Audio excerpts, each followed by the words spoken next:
such a genuine gem. Thank you for clicking on my video. I'm Brooke Makenna, but today's case is about a mother's garage of graves. A mother to many, a killer to some. What were the requirements for life or death at her hands? What made her believe she could play God?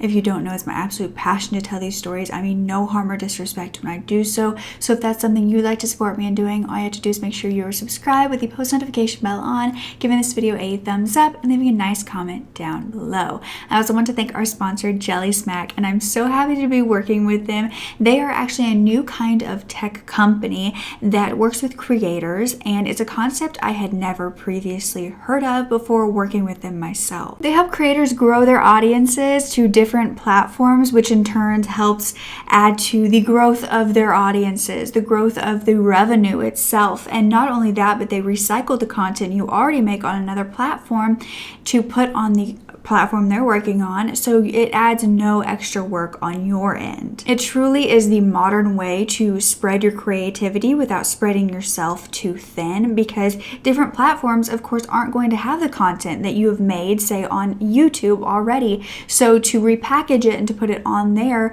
with your already pre-existing content is genius. They have their own AI technology that tests and optimizes every video before posting. They work with large creators such as Bailey Sarian, Mr. Beast, Lord DIY, so many more, and I've been working with them for a few months and it truly is a game changer. So if you're a video creator and you want to know more, just go to jellysmack.com/Brooke Mckenna and click on the get in touch button and tell them that I sent you, and I hope that you guys get to learn so much and hopefully work with this incredible brand. So thank you to Jelly Smack for sponsoring this video. Now let's get back to the story.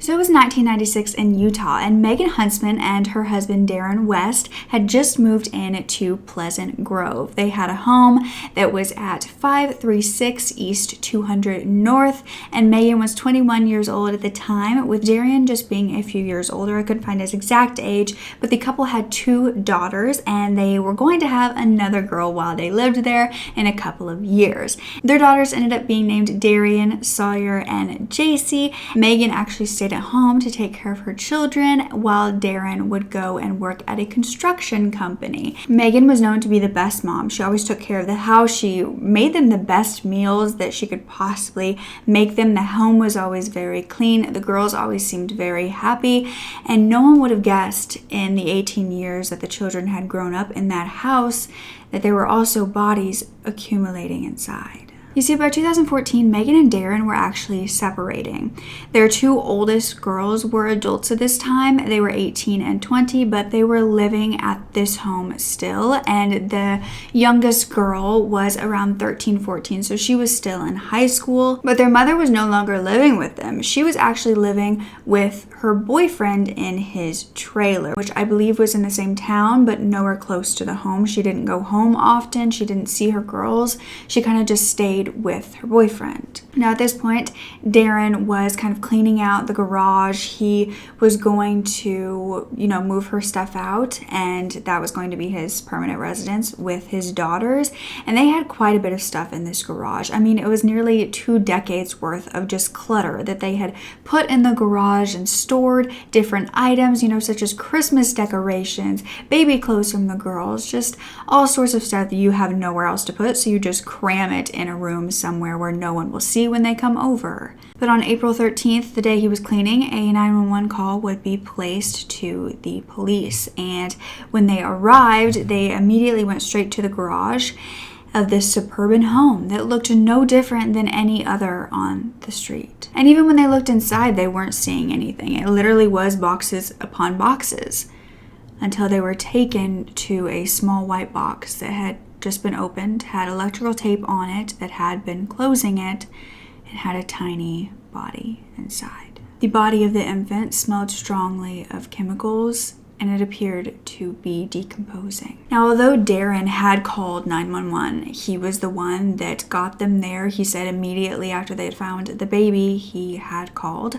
They didn't know if they were looking at a killer, if he was standing right there next to them, confessing what he had done and just showing them, or kind of manipulating them and making them believe he hadn't had anything to do with it. But they also saw that he appeared to be just as surprised and horrified as them. The next step was to obtain a search warrant for the rest of this home, and they were actually quickly able to do so because a body had already been found.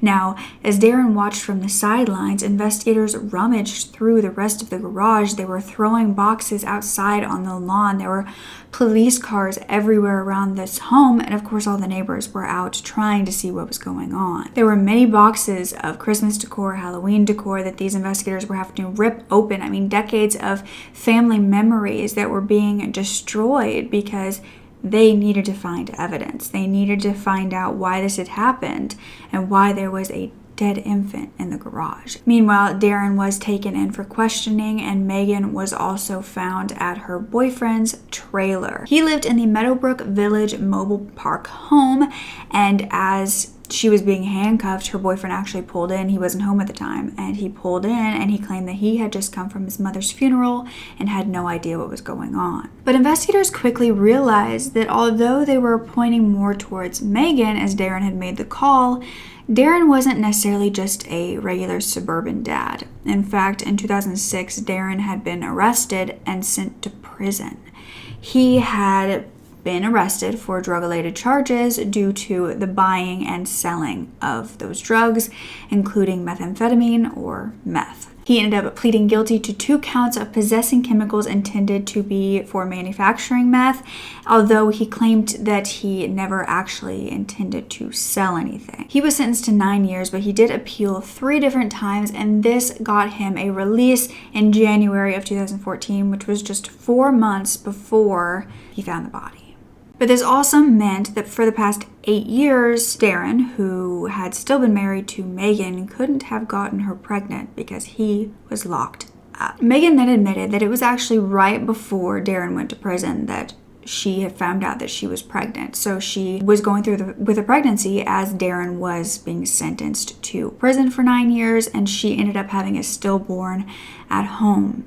And so she didn't know what to do with this. She ended up just wrapping the baby up because not a lot of people even knew about the pregnancy, and she thought it would be harder to do anything else. Now, although this somewhat made sense, investigators kept searching the property because they needed to just make sure. They needed to find any possible evidence that this wasn't just a stillborn. And thank goodness they did, because as everything was on the lawn, while neighbors were trying to peer inside, figure out what was going on, 6 more boxes were uncovered with the same electrical tape on it.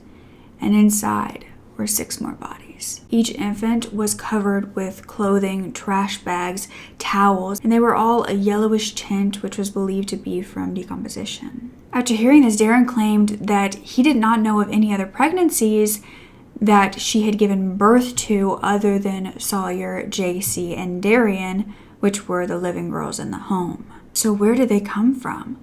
Investigators who looked into this case and found the baby said that what they saw can never be unseen.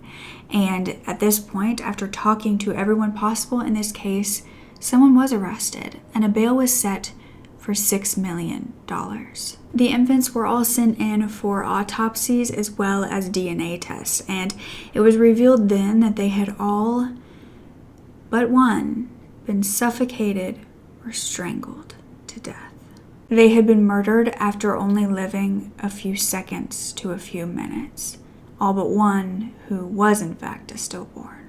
The DNA tests were taking a bit longer though, because the labs in Utah were having a really hard time analyzing DNA from such small corpses, and so the FBI actually needed to be brought in to help with this. Those who knew the family though didn't believe that these babies could be Darren's or Megan's. Darren had been locked up for 8 years, and Megan did not ever look pregnant. I mean, of course, after her 3 girls that she had given birth to and who were, grown at this time, but everyone would say that, she fluctuated weight, but she never looked like a pregnant woman. And most said the only one who ever looked pregnant was their oldest daughter, who was pregnant at this time. Darren was adamant that these children could not be his, and he claimed that his parents, who actually owned their house, had kicked Megan out while he was in prison because she was having an affair. Their deal while Darren went to prison was that Megan and the kids could stay at this home as long as Megan did not have an affair. And when she did so and they found out about it, they did kick her out, which is why she was staying at her boyfriend's house. They kicked her out in 2011, 3 years prior to finding the bodies, and the girl's aunt actually moved in with them to look after them, so they weren't completely alone. One of their neighbors was talked to by investigators, and they said, as soon as Darren had heard that they had found the bodies, he claimed that they were not his. He insisted that he literally knew nothing, that he was just as horrified as everybody else, and he had no idea where they even could have come from. Another neighbor named Sharon said that Megan often babysat her grandson and would gain and lose weight, but never mentioned she was pregnant, never acted like it, and never said a word about it. She said she was shocked when the news actually came out because she saw Megan all the time. Even though she was more of a shy woman who didn't often tell a lot about her private life, she was one who did come in contact with her. The next door neighbor, Josh, then had a story to tell because he said that he knew Megan was pregnant after the 3 girls, except for this was only a few months before these babies were found. He said that Megan had gone to the hospital one day and she ended up telling him that she had a miscarriage. Josh said, though, that Megan loved children. She would watch his kids and she would always take them to the park to play. She was so excited to have grandchildren. This is when the DNA came back, and this is what surprised everyone the most. They were all Darren's, but they were also all Megan's as well, including the stillborn.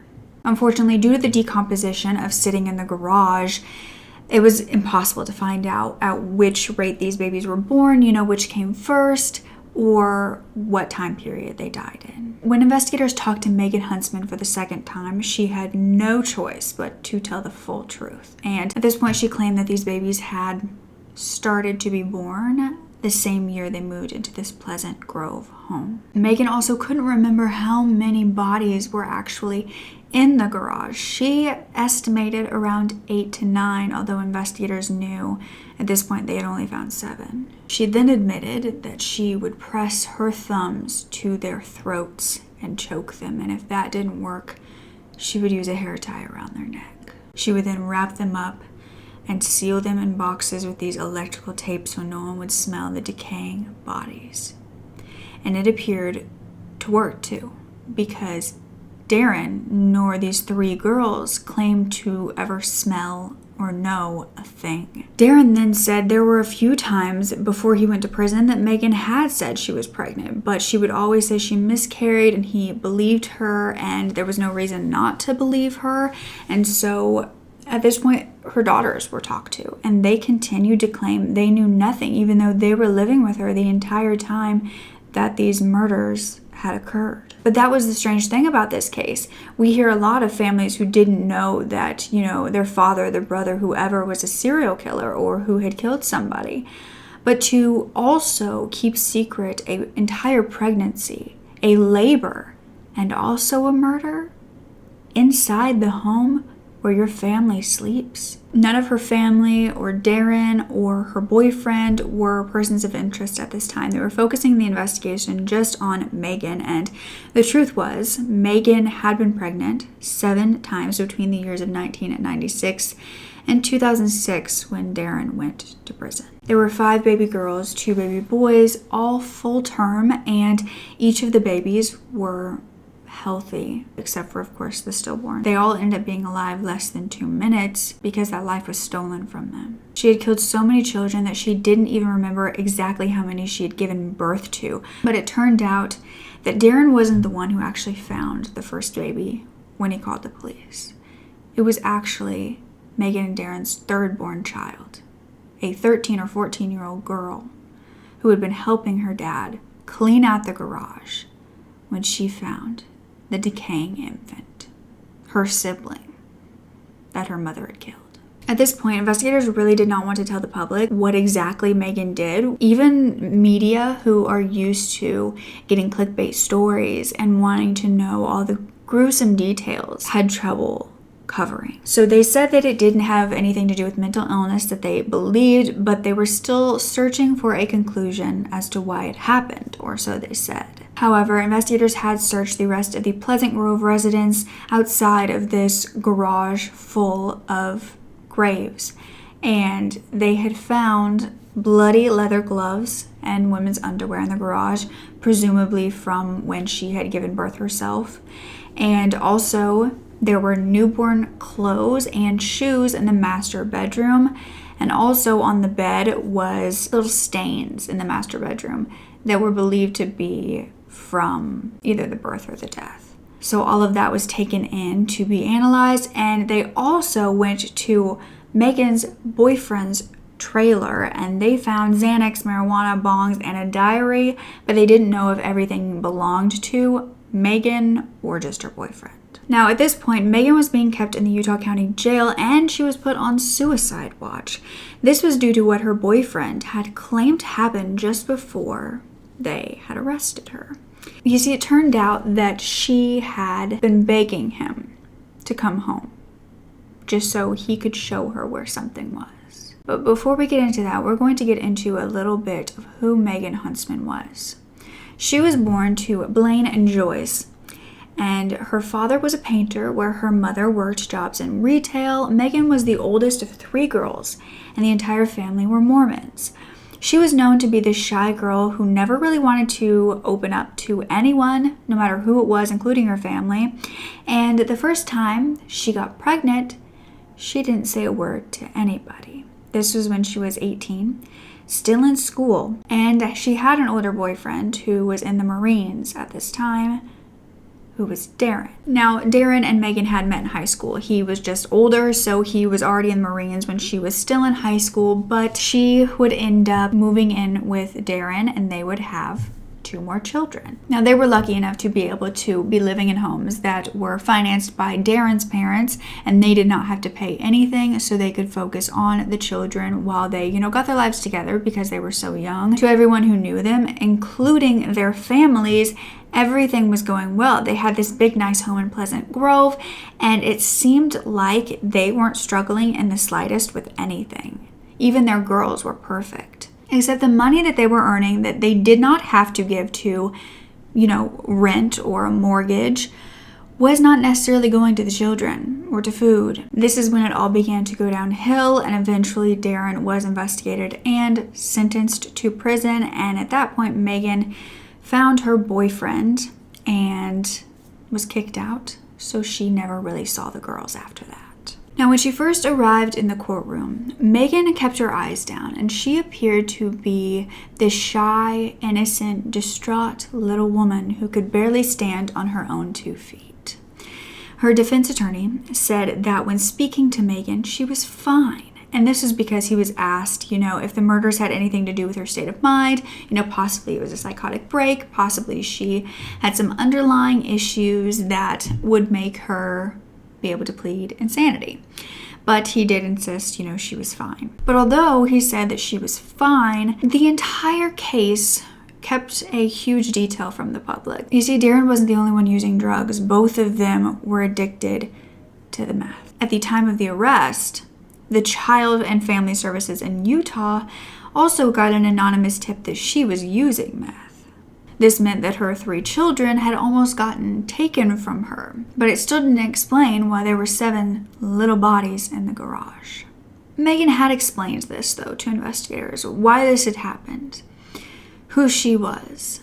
And Megan said that she had had a horrible life from the beginning, that her marriage to Darren, before he was locked up, was full of substance abuse and violence, and then her father actually committed suicide, which she claims threw her down a spiral and into heavy drinking, so she was either drunk or high most days, and this didn't stop after Darren was put into prison. At this point, she had lost her job, and she was spending every single day alone at her boyfriend's house while he was at work, and while her children were living their own lives. She was doing nothing but getting drunk and getting high, and she was really playing bringing up the fact that she had been through so much, which gave her almost an excuse to be drunk and high, which led to this. But with this timeline that investigators had laid out due to the statements, it was revealed that these murders could have been uncovered 9 years prior. You see, when Darren was being investigated for distributing the meth or buying the materials in order to do so, the federal drug enforcement officers went into his home. They said they just wanted to look around, see if they could find anything, and Megan did allow them in. And so when they were in the garage, they had found some drug paraphernalia, some evidence, and that's how they ended up getting him on the drug charges. And they didn't look any further in the garage because they had a lack of a search warrant, and Megan had just allowed them inside the home, but those 7 dead infants were right under their noses at that time. This was the same way her family felt about what Megan had done. I mean, they had been around her, they had been in that home, and they never noticed a thing. In fact, they had said that actually her being pregnant, not telling anybody, didn't surprise them, because even with her 3, she didn't tell anybody until she was literally in labor. Like, she had decided in that moment she was going to keep the baby and not murder them. Her uncle Larry spoke up saying that they were all still in the dark about most of it. They had no idea why she did what she did or why she went through entire pregnancies without ever going to a doctor, without anybody knowing. But he did mention something that everybody kind of clung to, and that was the fact that he believed Megan had black eyes at one point from Darren, and that she was too embarrassed to tell anybody because she was being abused. This made many wonder if Darren had something to do with the murders, that he was this abusive source and possibly was the one who didn't want any more children. Investigators at this point had not charged him with anything. They had not kept him after the questioning, and he had been said to be cooperating throughout the entire investigation. Neighbors came forward to talk him up. They were saying that he was a caring father who was just trying to rebuild his life after being in prison, and that he wanted to be with his girls, even though Megan had decided to abandon them. That's why he was cleaning out the garage. He wanted to be with them again and to give them the best life. His family made a statement that they were in shock and they were mourning the tragic loss of so much life, and that they were trying to stay strong to help each other. Now, this is when Megan's boyfriend, who was Jimmy Brady, was spoken to as well, and he said that he and Megan had been together for 2 years at that point and living together for a year, and that she was a loving and mothering kind of woman. Now, Jimmy's father said that they were actually all out to eat together one day, and his wife, so Jimmy's mother, had fallen down, and that Megan was the first to jump down, help her up, and make sure she was okay. And so this to him made him believe she couldn't have done what everyone was saying she was doing. Jimmy then dropped a bombshell himself because he confessed that Megan had confessed to him what she had done. Well, part of it. She had told him the same story of her having a stillborn, panicking, and hiding the baby away. He too did not say anything to anybody. Now, Megan had been pregnant again for the 11th time. This was with Jimmy. She ended up telling Jimmy 2 years prior to all of these babies being found that she was pregnant and they were going to keep the baby. However, Jimmy said that Megan came back to him and said she had miscarried, and now he didn't know if that was true or not. He said she appeared to be upset about this entire thing. The 7 babies in the garage were all confirmed to be Darren's, and so there was not another baby found, or at least not yet. Now, Jimmy really appeared to be baffled to investigators. He kept saying that the woman that they were talking about, the woman on the news, was not the same woman that he knew in real life, that Megan was completely different, and that he didn't know how she could hide this for so long and have so many demons in her closet. The only glimpse he had into who she really was happened the night of her arrest, when she was begging him for a gun so she could take her own life and not have to face what she did. It wasn't so easy in this case, and it wasn't because Megan wasn't willing to talk about why, or that she was trying to make it complicated. It was that no one could wrap their head around any reason to do this, to continue with pregnancies, to not get on birth control, to give birth, have a living, breathing baby, and then moments later, kill them. Well, Megan explained it as a simple story. She had a drug addiction. She didn't have enough money. It came down to the babies or the drugs, and she chose the drugs. When it came to the trial, the shy and sweet version of Megan was used as her defense, and her mother took the stand to describe Megan as this tiny woman who was always quiet, kept to herself, and never asked for any help, even when she needed it. Now, Joyce said that Megan never really figured out how to stand up for herself, and that she was really secretive, and it got worse when she was pregnant and got married to Darren. Now, Joyce wasn't completely blind to the fact that her daughter wasn't this sweet, innocent little girl anymore. She, in fact, called that version of her the Megan Huntsman of yesterday. Megan's defense attorney was saying that she was suffering from chronic depression and was scared to reach out for help after a rocky marriage. That she had a rough go at an adult life. And this was the defense for 6 murders of babies, full term, birthed in her hand babies. She refused to testify, but she did have her attorney read a statement that spoke of the power of her addictions and what they had over her. She said, "Depression and alcohol took a hold of me the same way drugs did. I cannot give a reason why I was capable of such a sick and heinous crime. I held my secret for 18 years. In some small way, I wanted to help them avoid the terrible life I would have given them. I deprived my little babies of the opportunity of life." Megan's daughters were said to park in that garage in the cold winter months, and they were at home during the time of all of Megan's pregnancies, births, and murders. In fact, she spoke of a time when everybody was downstairs in the living room and she was upstairs giving birth and nobody knew a thing. These 3 daughters had come from the same womb that these 7 babies would come out of and not be allowed to live. Yet they stood up for their mother. They submitted letters to the courtroom saying that she was a loving and caring mother. And they also spoke directly to her, saying that no matter what anyone thought she was a good person. One said, "This is not the mom I know. The mom I know was the one who had dinner for us every night, a clean house, and was a loving mother. Nobody could guess my mom would do anything like this." But the truth of the matter was, she had. Megan was asked why she let her first 3 children live when all of these other babies never had a chance. And she said that the first 2 were actually born before her drug addiction. And then she started using meth. And that is when she was pregnant with the 3rd. But she said the only reason that she actually didn't murder the 3rd was because everyone knew about her pregnancy and she couldn't. And I can't imagine how that 3rd daughter feels knowing that the only reason she's alive today isn't because her mother's love outweighed her mother's desire to kill, but was because other people knew about it and it would have been too hard to hide. Megan's sister Jamie said that she was not evil, she was simply scared. But Megan never once talked about being scared in any of her statements. Megan thankfully then gave a full confession, which made this case so much easier when it came to actually sentencing her. And Judge Daryl McDade said that he really had not seen anything like this at all until this case. In fact, he hoped he did not get this case, but then he did. And apparently this type of pregnancy is not completely unheard of. You see, women can sometimes be called concealers if they hide or try to deny their pregnancy and then want to dispose of the baby afterwards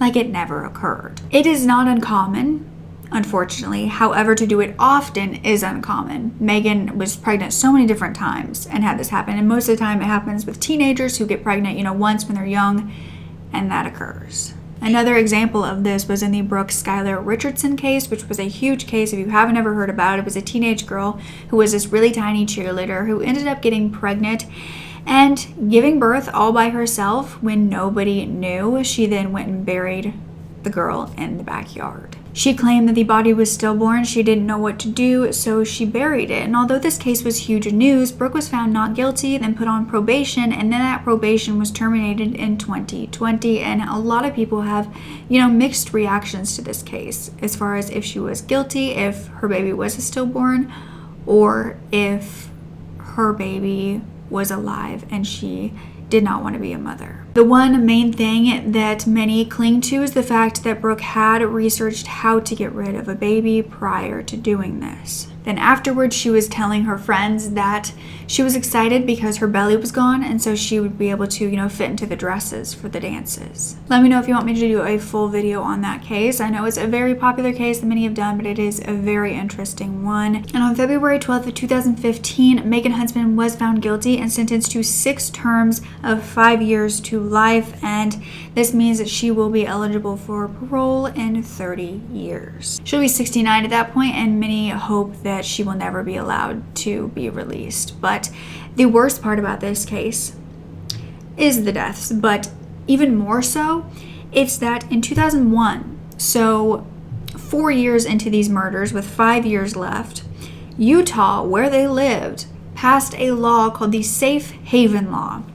This is where a parent can surrender a newborn that is less than, I think, 48 hours or maybe 24 hours old into state custody by going to a hospital or wherever, and no questions are asked. You don't have to give a name.